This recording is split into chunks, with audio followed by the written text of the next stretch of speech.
pasaylua sila kay wala sila nahibalo sa ilang libuhan.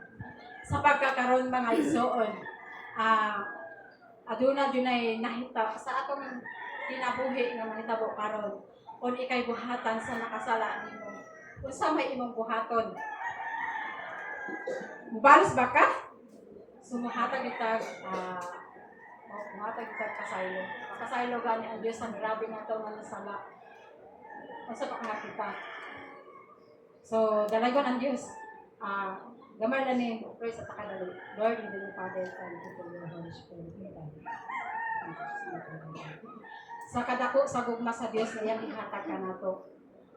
Nga nagaingon diri kung sa diha nga buhatan tagsala. Mubalas pagka sumba, mupasakit, pasipala, dili atong iampo mga igsoon. Dili nga iampo nga may ragyog kang sana gabaan, kadaghanan sa kalibutan ng kita mas pinulungan. Dili so ang ato ra gud ay buhaton mao nga pasaylo. Dili sa Romans chapter 12 verse 17 nagaingon diha, ang nakasala nimo pasayloon. Kay ang sa diha nga mo pasaylo ta mo na mahatag nato og kaayuhan. Kalinaw ba maayong relasyon sa imong isig katawo. Ingon anak ang naagian ko na nako maigsoon giun sa kapagpasipala giun sa kapagpasakit ang akong gibuhat ni ampo na ko sa Ginoo nga Ginoo i-bless si fulana i-bless si fulano nga naman ibalik sa Dios ang pilo-pilo nga panalangin para nimo. Amen. I-bless punta ko niya para nimo ano man i-bless man ta sa Ginoo kay nakailang man ta. Kung sa kwan pa kita mo may kaala may kahibalo makahibalo man ta kay kung nahibalo pa unta sila, di sila makabuhat sa pagpasakit nimo. Nakakana naman si Jesus sa atong kinabuhi, so mabatunan na to ang kapasayloan. Amen, ba? Amen. Kita grabe kaayo nga sala ang atong naangkon, pero ang Dios nagpasaylo nato, diba? Sa pagkasus, di Diyo ko, magpasaylo nimo kay grabe, mo gibuhat nako. Pag dili so mas importante mo nagingon gugmang mo kayo, kung mo pang lisura kayo na. Pero tungod sa gugma sa Dios, mahatag itag pasaylo.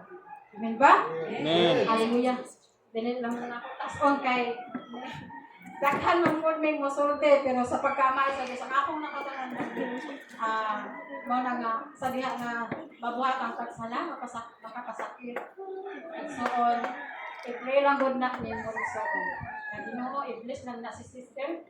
I-bless lang natin mo siya ng ula o mga doon diya nimo. Diba? Salamat sa Ginoo. Na mo jud na ang akong nabatunan Dios Ginoo nga bisag unsaon ka pagpasipala bisag atubangon pa kaghiwi sa imong na mukatawa ra jud ko ingon magani kung nabuan na naguna siya kay ako na gani siya gibalikas. Pasalamat man luwang siya sa Ginoo. Pero ang pagkamaayo sa Dios naaman ang gugma nga pasaylo. Amen. So, ngayon nagiging pasaylua sila. Kaya wala sila may balo sa ilang libuhan. So, to God be the glory. Ang tanan mga igsoon sa diha nga moduol ta o balik sa tigilan sa Ginoo. Andam ang Dios nga mopasaylo nato. Amen. To God be the glory. Ang himaya ako lang ang ibalik nato kaniya.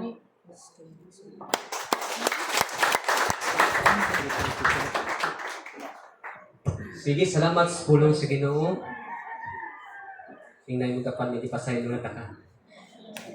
May pasaylo na taka. Okay, ang application na yun ba? No? So, ang una is, Father, forgive them for they do not know what they do. Naan ang singers